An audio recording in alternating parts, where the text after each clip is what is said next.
ಇಂಡಿಯಾದ ಕೋಟ್ಯಂತರ ಅಭಿಮಾನಿಗಳು ಈಗ ಫುಲ್ ಹ್ಯಾಪಿ ಮೂಡ್ನಲ್ಲಿದ್ದಾರೆ. ಸೂಪರ್ ಸಂಡೆಯಲ್ಲಿ ಸೌತ್ ಆಫ್ರಿಕಾ ವಿರುದ್ಧ ಭಾರತ ಮೊದಲ ಏಕದಿನ ಪಂದ್ಯವನ್ನ ಗೆದ್ದು ಬೀಗಿದೆ. ಟೆಸ್ಟ್ ಸರಣಿಯ ಸೋಲಿನ ಗಾಯಕ್ಕೆ ಕೊಂಚ ಮುಲಾಮು ಹಚ್ಚಿದಂತಾಗಿದೆ. ಹಾಗೆ ರೋಹಿತ್ ಶರ್ಮಾ, KL ರಾಹುಲ್ ಅವರ ಅರ್ಧ ಶತಕ, ವಿರಾಟ್ ಕೊಹ್ಲಿ ಅವರ ಶತಕ ಹೀಗೆ ಸಂಭ್ರಮಿಸೋಕೆ ಹಲವು ಕಾರಣಗಳಿವೆ.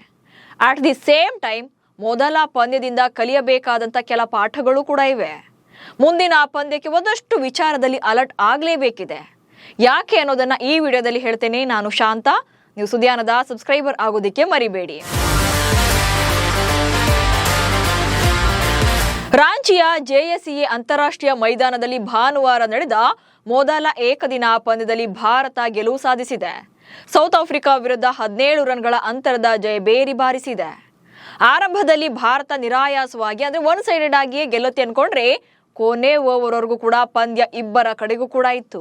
ಗ್ಯಾಲರಿಯಲ್ಲಿದ್ದಂತ ಪ್ರೇಕ್ಷಕರು ತುದಿಗಾಲಲ್ಲಿ ನಿಲ್ಲುವಂತೆ ಮಾಡಿದ್ದ ಪಂದ್ಯ ಕೊನೆಗೂ ಭಾರತದ ಪಾಲಾಯಿತು. ಮೊದಲಿಗೆ ಮ್ಯಾಚ್ ಹೈಲೈಟ್ಸ್ ಅನ್ನ ನೋಡ್ಬಿಡೋಣ.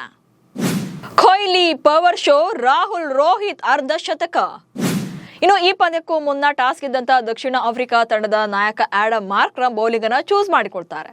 ಹೀಗಾಗಿ ಭಾರತ ಪರ ಶುಭ್ಮನ್ ಗಿಲ್ ಅವರ ಆಬ್ಸೆನ್ಸ್ ನಲ್ಲಿ ರೋಹಿತ್ ಶರ್ಮಾ ಅವರ ಜೊತೆ ಯಶಸ್ವಿ ಜೈಸ್ವಾಲ್ ಇನ್ನಿಂಗ್ಸ್ ಅನ್ನ ಆರಂಭ ಮಾಡ್ತಾರೆ.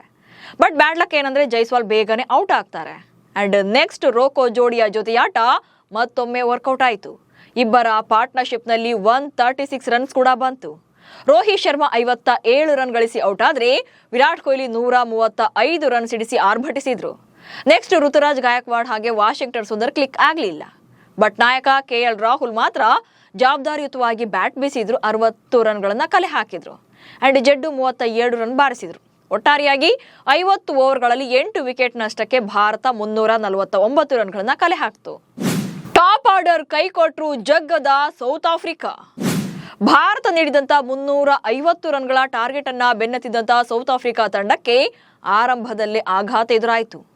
2ನೇ ಓವರ್ನಲ್ಲೇ 2 ವಿಕೆಟ್ಗಳು ಬಿತ್ತು. ಅಂಡ್ ನೆಕ್ಸ್ಟ್ 11 ರನ್ ಆಗುವಷ್ಟರಲ್ಲೇ ಟಾಪ್ 3 ಬ್ಯಾಟರ್ಗಳು ಪೆವಿಲಿಯನ್ ಸೇರಿದ್ರು. ಈ ಸಿಚುಯೇಷನ್ ನಲ್ಲಿ ಸೌತ್ ಆಫ್ರಿಕಾ 200 ರನ್ಸ್ ಒಳಗೆಲ್ಲ ಆಲ್ಔಟ್ ಆಗ್ಬೋದು ಅನ್ನೋದೇ ಎಲ್ಲರ ಲೆಕ್ಕಾಚಾರ ಆಗಿತ್ತು. ಆದ್ರೆ ದಕ್ಷಿಣ ಆಫ್ರಿಕಾ ಪಡೆ ಅಷ್ಟು ಈಸಿಯಾಗಿ ಸೋಲೊಪ್ಪಿಕೊಳ್ಳೋಕೆ ಚಾನ್ಸೇ ಇಲ್ಲ ಅನ್ನೋದನ್ನ ತೋರಿಸಿಕೊಟ್ರು. ಲಾಸ್ಟ್ ಮೂಮೆಂಟ್ ವರೆಗೂ ಕೂಡ ಗೆಲುವಿಗಾಗಿ ಹೋರಾಡಿದ್ರು. 4ನೇ ಸ್ಲಾಟ್ ನಲ್ಲಿ ಬಂದಂತ ಮ್ಯಾಥ್ಯೂ ಬ್ರಿಡ್ಗೆ 77 ರನ್ ಬಾರಿಸಿದ್ರು. And Tony de Zorzi 39 runs, Dewald Brevis 37, Marco Jansen 70, Corbin Bosch 67, Subrayen ಹಾಗೆ ಬರ್ಗಲ್ ತಲಾ 17 ರನ್ಸ್. ನೋಡಿ, ಇಲ್ಲಿ ಅವ್ರ ಕಡೆ ಯಾರೊಬ್ರು ಕೂಡ ಶತಕ ಬಾರಿಸಿಲ್ಲ. ಬಟ್ ಗೆಲುವಿನ ಅಂಚಿನವರೆಗೂ ಕೂಡ ಬರ್ತಾರೆ. ಅಂತಿಮವಾಗಿ 49.2ನೇ ಓವರ್ವರೆಗೂ ಕೂಡ ಹೋರಾಡಿ ಆಲ್ಔಟ್ ಆಗ್ತಾರೆ. 17 ರನ್ಗಳಿಂದ ಭಾರತ ಪಂದ್ಯವನ್ನ ಗೆದ್ದುಕೊಳ್ಳುತ್ತೆ. ಇನ್ನು ಭಾರತ ಪರ ಕುಲ್ದೀಪ್ ಯಾದವ್ 4 ವಿಕೆಟ್ ಹಾಗೆ ಹರ್ಷಿತ್ ರಾಣಾ 3, ಜೊತೆಗೆ ಹರ್ಷದೀಪ್ ಸಿಂಗ್ 2 ಹಾಗೆ ಪ್ರಸಿದ್ಧ ಕೃಷ್ಣ 1 ವಿಕೆಟ್ ಅನ್ನ ಉರುಳಿಸ್ತಾರೆ. ಆಕ್ಚುಲಿ ಇಲ್ಲಿ ಭಾರತ ಗೆಲ್ತು ಅನ್ನೋದರ ಜೊತೆಗೆ ಮುಂದಿನ ಪಂದ್ಯಕ್ಕೆ ಕೆಲ ಬದಲಾವಣೆಗಳನ್ನ ಮಾಡಿಕೊಳ್ಳೇಬೇಕಿದೆ, ಅಲರ್ಟ್ ಆಗಲೇಬೇಕಿದೆ.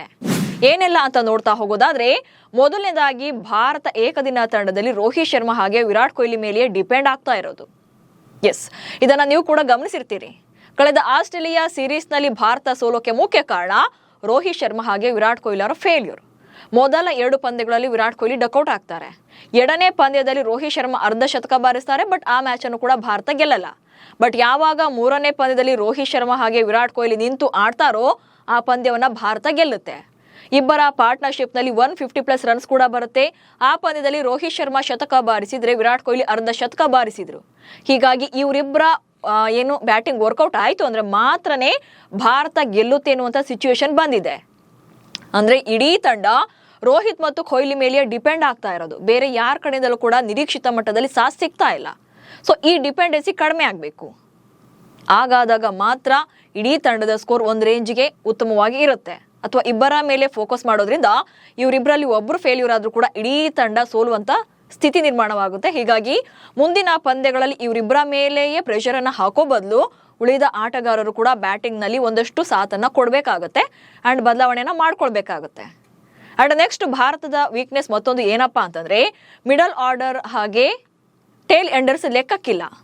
ಎಸ್, ರೋಹಿತ್ ಹಾಗೂ ವಿರಾಟ್ ಕೊಹ್ಲಿ ಇದ್ದಾಗ ಮಿಡಲ್ ಆರ್ಡರ್ ಬ್ಯಾಟರ್ಗಳಿಂದಾಗ್ಲಿ ಅಥವಾ ಟೇಲ್ ಎಂಡರ್ಗಳ ಕಡೆಯಿಂದಾಗ್ಲಿ ನಿಗದಿತವಾದಂತ ರನ್ಸ್ ಬರ್ತಾ ಇಲ್ಲ. ಬೌಲರ್ಸ್ ಏನ್ ಮಾಡ್ತಿದ್ದಾರೆ, ನಾವು ಜಸ್ಟ್ ಬೌಲಿಂಗ್ ಅಷ್ಟೇ ಅಂತೇಳಿ ಸೀಮಿತವಾಗ್ತಾ ಇದ್ದಾರೆ. ಹಾಗೆ ಮಿಡಲ್ ಆರ್ಡರ್ ಬ್ಯಾಟರ್ಗಳಿಂದಲೂ ಕೂಡ ಉತ್ತಮವಾದಂಥ ಸಾಥ್ ಸಿಗ್ತಾ ಇಲ್ಲ. ಟಾಪ್ ಆರ್ಡರ್ ಬ್ಯಾಟಿಂಗ್ ಕೈ ಕೊಟ್ಟಾಗ ಮಿಡಲ್ ಆರ್ಡರ್ನಲ್ಲಿ ಇವರು ನಿಂತು ಆಡ್ತಾರೆ ಎನ್ನುವಂಥ ಲೆಕ್ಕಾಚಾರದಲ್ಲಿ ಯಾರ ಮೇಲೂ ಕೂಡ ನಂಬಿಕೆಯನ್ನು ಇಡುವಂಥ ಆಟಗಾರರು ಯಾರೂ ಇಲ್ಲ. KL ರಾಹುಲ್ ಮೇಲೆ ನಂಬಿಕೆ ಇಡ್ಬೋದಾದರೂ ಕೂಡ ಅವರನ್ನು ಇಂಥದ್ದೇ ಸ್ಲಾಟ್ನಲ್ಲಿ ಆಡಿಸ್ತಾರೆ ಅನ್ನೋದನ್ನು ಇಲ್ಲಿ ಲೆಕ್ಕ ಇಡೋಕ್ಕೆ ಸಾಧ್ಯವಿಲ್ಲ. ಆ್ಯಂಡ್ ನೆಕ್ಸ್ಟ್ ಏಕದಿನ ಮಾದರಿಯಲ್ಲೂ ಕೂಡ ಬ್ಯಾಟಿಂಗ್ ಆರ್ಡರ್ನ ಚೇಂಜ್ ಮಾಡ್ತಾ ಇರೋದು. ಎಸ್, ಗೌತಮ್ ಗಂಭೀರ್ ಅವರು ಟೀಮ್ ಇಂಡಿಯಾದ ಹೆಡ್ ಕೋಚ್ ಆದಮೇಲೆ ಬ್ಯಾಟಿಂಗ್ನಲ್ಲಿ ಸಾಕಷ್ಟು ಚೇಂಜಸ್ ಮಾಡ್ತಿದ್ದಾರೆ. ಸ್ಲಾಟ್ ವೇರಿಯೇಷನ್ಸ್ ಕೂಡ ಆಗ್ತಾನೆ ಇರುತ್ತೆ. ಅದು ಏಕದಿನ ಮಾದರಿಯಲ್ಲೂ ಕೂಡ ಕಂಟಿನ್ಯೂ ಆಗ್ತಾ ಇದೆ. ವಾಷಿಂಗ್ಟನ್ ಸುಂದರ್ ನೆನ್ನೆ ಮ್ಯಾಚಲ್ಲಿ 5ನೇ ಕ್ರಮಾಂಕದಲ್ಲಿ ಬರ್ತಾರೆ. ವಾಷಿಂಗ್ಟನ್ ಸುಂದರ್ ಆದಮೇಲೆ KL ರಾಹುಲ್ ಬ್ಯಾಟಿಂಗ್ಗೆ ಬರ್ತಾರೆ. ಸೊ ಈ ಚೇಂಜಸ್ ಕೂಡ ಒಂದು ರೀತಿಯಾಗಿ ಬ್ಯಾಟಿಂಗ್ಗೆ ಎಫೆಕ್ಟ್ ಆಗುತ್ತೆ. ಓಕೆ, KL ರಾಹುಲ್ ಏನೋ ಕ್ಲಿಕ್ ಆದರೂ ಅರ್ಧ ಶತಕ ಬಂತು. But what about Washington Sundar? ಅವರನ್ನು ನಾವು ಬ್ಯಾಟರ್ ಆಗಿ ನೀವು ಒಳ್ಳೆ ಸ್ಕೋರ್ ಬರಬೇಕು ಅಂತ ಅವರನ್ನು ಬ್ಯಾಟಿಂಗ್ ಆರ್ಡರ್ನಲ್ಲಿ ಹೆಚ್ಚಿಗೆ ಮಾಡಿದಷ್ಟು ಟೆಸ್ಟ್ನಲ್ಲಿ ನಂಬರ್ 3 ಕಳಿಸ್ತಾರೆ, ಅಲ್ಲೂ ಕ್ಲಿಕ್ ಆಗಿಲ್ಲ. ಈಗ ನಂಬರ್ 5 ಬಂದಿದ್ದಾರೆ, ಇಲ್ಲೂ ಅಂಥ ನಿರೀಕ್ಷಿತ ಪ್ರದರ್ಶನ ಬರ್ತಾ ಇಲ್ಲ. ಸೊ ಇಂಥ ಟೈಮಲ್ಲಿ ಏನಾಗುತ್ತೆ, ಪ್ಯೂರ್ ಬ್ಯಾಟರ್ಗೆ ಮಾಡುವಂಥ ಮೋಸ ಆಗುತ್ತೆ. ಸೊ ಇದನ್ನು ಕೂಡ ಅರ್ಥ ಮಾಡ್ಕೊಳ್ಬೇಕಾಗುತ್ತೆ. ಆ್ಯಂಡ್ ನೆಕ್ಸ್ಟ್ 11ಕ್ಕೆ 3 ವಿಕೆಟ್ ಬಿದ್ದಿರುತ್ತೆ. ಸೊ ಈ ಸ್ಕೋರು 332 ರನ್ಗೆ ಆಲ್ಔಟ್ ಮಾಡ್ತಾರೆ. ಇಲ್ಲಿ ಬೌಲಿಂಗ್ ವೀಕ್ನೆಸ್ ಕಾಣಿಸ್ತಾ ಇದೆ ಭಾರತದ್ದು. ಎಸ್, ನಿನ್ನೆ 350 ರನ್ಗಳ ಚೇಸಿಂಗ್ ಎಳೆದಂಥ ದಕ್ಷಿಣ ಆಫ್ರಿಕಾ ತಂಡ 11 ರನ್ ಗಳಿಸುವಷ್ಟರಲ್ಲೇ 3 ವಿಕೆಟ್ ಡಮಾರ್. ಅದು ಟಾಪ್ 3 3 ಬ್ಯಾಟರ್ಗಳು ಕೂಡ ಪೆವಿಲಿಯನ್ ಸೇರ್ಕೊಂಡಿದ್ರು. ಸೊ ಈ ಸ್ಕೋರನ್ನು ನೋಡಿದಾಗ ಇಡೀ ಕ್ರಿಕೆಟ್ ಜಗತ್ತೇ ಇನ್ನು ಮುಂದಕ್ಕೆ ಸೌತ್ ಆಫ್ರಿಕಾ ಗೆಲ್ಲೋದು ಅಷ್ಟು ಈಸಿ ಇಲ್ಲ ಅನ್ಕೊಳ್ತಾರೆ. ಆ್ಯಂಡ್ ನೆಕ್ಸ್ಟ್ 200 ಒಳಗೆ ಆಲ್ಔಟ್ ಆದರೂ ಕೂಡ ಅಚ್ಚರಿ ಇಲ್ಲ ಅನ್ನುವಂತೆ ಎಲ್ಲರೂ ಕೂಡ ಮೈಂಡ್ ಸೆಟ್ನಲ್ಲಿ ಇರ್ತಾರೆ. ಬಟ್ ಅಷ್ಟು ಈಸಿಯಾಗಿ ಅವರು ಸೋಲೊಪ್ಪಿಕೊಂಡ್ರ ಚಾನ್ಸೇ ಇಲ್ಲ. 332 ರನ್ಗಳವರೆಗೂ ಕೂಡ ಹೋರಾಡ್ತಾರೆ. ಸೊ ಇಲ್ಲಿ ಏನಪ್ಪ ಒಂದು ಗೊತ್ತಾಗ್ತಿರೋದು ಅಂತಂದ್ರೆ, ಅಲ್ಲಿ ಏನು ಸೌತ್ ಆಫ್ರಿಕಾ ತಂಡದ ಆಟಗಾರರ ದಿಟ್ಟ ಪ್ರದರ್ಶನವನ್ನ ನಾವು ಎಷ್ಟು ಇಲ್ಲಿ ಅಪ್ರಿಷಿಯೇಟ್ ಮಾಡಬೇಕು, ಭಾರತದ ಬೌಲಿಂಗ್ ವೀಕ್ನೆಸ್ ಕೂಡ ನಾವಿಲ್ಲಿ ಗಮನಿಸಬೇಕಾಗುತ್ತೆ. ಸೊ ಮ್ಯಾಚ್ ನಡಿಬೇಕಾದ್ರೆ ನಿನ್ನೆ ಕನ್ನಡದ ಕಾಮೆಂಟೇಟರ್ಸ್ ಕೂಡ ಇದನ್ನೇ ಹೇಳ್ತಾ ಇದ್ರು. ಸೊ ಇಲ್ಲಿ ಇನ್ಎಕ್ಸ್ಪೀರಿಯನ್ಸ್ ಬೌಲಿಂಗ್ ಕಾಣ್ತಾ ಇದೆ ಅಂತ. ಅಂದ್ರೆ ಇಲ್ಲಿ ಹರ್ಷದೀಪ್ ಸಿಂಗ್ ಮೊದಲನೇ ಸಲ ಆಡಿದ್ದೇ ಸುಮಾರು ಏಕದಿನ ಪಂದ್ಯಗಳನ್ನು ಆಡಿದ್ದೇ ಕಡಿಮೆ, ಅವರನ್ನ ಸೆಲೆಕ್ಟ್ ಮಾಡ್ಕೊಂಡಿದ್ರು. ಹಾಗೆ ಹರ್ಷಿತ್ ರಾಣಾಗೂ ಅಷ್ಟು ಎಕ್ಸ್ಪೀರಿಯನ್ಸ್ ಇಲ್ಲ. ಹಾಗೆ ಪ್ರಸಿದ್ಧ ಕೃಷ್ಣಗೂ ಕೂಡ ತುಂಬಾ ಪಂದ್ಯಗಳನ್ನು ಆಡಿರಲಿಲ್ಲ. ಸೊ ಅವರಿಂದ ನಾವು ನಿರೀಕ್ಷಿತ ಮಟ್ಟದಲ್ಲಿ ಓಕೆ ಅಲ್ಲಿ ಸ್ಟಾರ್ಟಿಂಗ್ನಲ್ಲಿ ವಿಕೆಟನ್ನು ತೆಗಿತಾರೆ, ಬಟ್ ಆನಂತರದಲ್ಲಿ ಈ ಬಿಗ್ ಸ್ಕೋರ್ನ ಡಿಫೆನ್ಸ್ ಮಾಡಿಕೊಳ್ಳುವಲ್ಲಿ ಅವರು ಕೂಡ ಎಡುತ್ತಾರೆ. ಸೊ ಇದನ್ನೇ ಹೇಳಿದ್ರು. ಸೊ ಮುಂದಿನ ಪಂದ್ಯದಲ್ಲಿ ಬೌಲಿಂಗ್ ವೀಕ್ನೆಸ್ಸನ್ನು ಸ್ವಲ್ಪ ಕಡಿಮೆ ಮಾಡ್ಕೊಳ್ಬೇಕಾಗುತ್ತೆ. ಬಟ್ ಇರೋ ಆಪ್ಷನ್ ಅವರೇ ಇರೋದ್ರಿಂದ ನೆಕ್ಸ್ಟ್ ಯಾವ ರೀತಿಯಾಗಿ ಪಂದ್ಯವನ್ನು ತಗೊಂಡು ಹೋಗ್ತಾರೆ ಅನ್ನೋದನ್ನು ನೋಡಬೇಕಾಗುತ್ತೆ. ಆ್ಯಂಡ್ ಬ್ಯಾಟಿಂಗ್ನಲ್ಲಿ ಬಿಗ್ ಸ್ಕೋರ್ಗೆ ಮತ್ತೆ ಟ್ರೈ ಮಾಡಲೇಬೇಕು. ಆ್ಯಂಡ್ ನೆಕ್ಸ್ಟ್ ಇನ್ನೊಂದು ಮೇನ್ ಪಾಯಿಂಟ್ ಏನಪ್ಪ ಅಂತಂದರೆ, ಟಾಪ್ ಆರ್ಡರ್ ಕೈ ಕೊಟ್ಟರು ಕೂಡ ಸೌತ್ ಆಫ್ರಿಕಾದ ದಿಟ್ಟ ಹೋರಾಟವನ್ನು ಮರೆಯೋಕ್ಕೆ ಸಾಧ್ಯನೇ ಇಲ್ಲ. ಬಹುಶಃ ಭಾರತ ಏನಾರು ಈ ಸಿಚುಯೇಷನ್ ಅಲ್ಲಿ ಇದ್ದು ಜೈಸ್ವಾಲ್, ರೋಹಿತ್, ವಿರಾಟ್ ಕೊಹ್ಲಿ ಟಾಪ್ 3 ಬ್ಯಾಟರ್ಗಳು ಔಟ್ ಆಗಿದ್ರು ಅಂತಂದ್ರೆ ಭಾರತ ತಂಡ ಆಲ್ಮೋಸ್ಟ್ 200 ಒಳಗೇನೆ ಆಲ್ಔಟ್ ಆಗಿಬಿಡ್ತಾ ಇದ್ರು. ಯಾಕಂದ್ರೆ ಅಲ್ಲಿಗೆಲ್ಲ ಸರೆಂಡರ್ ಆಗೇ ಬಿಡ್ತಾ ಇದ್ರು. ಯಾರು ಕೂಡ ನಾವಿದ್ದೇವೆ, ನಾವೇ ನಿಂತು ಆಡ್ತೇವೆ ಅನ್ನುವಂಥ ಪ್ರದರ್ಶನ ನೀಡ್ತಾ ಇದ್ರಾ ಅಥವಾ ಇಲ್ವಾ ಅನ್ನೋದು ಡೌಟ್ ಇದೆ.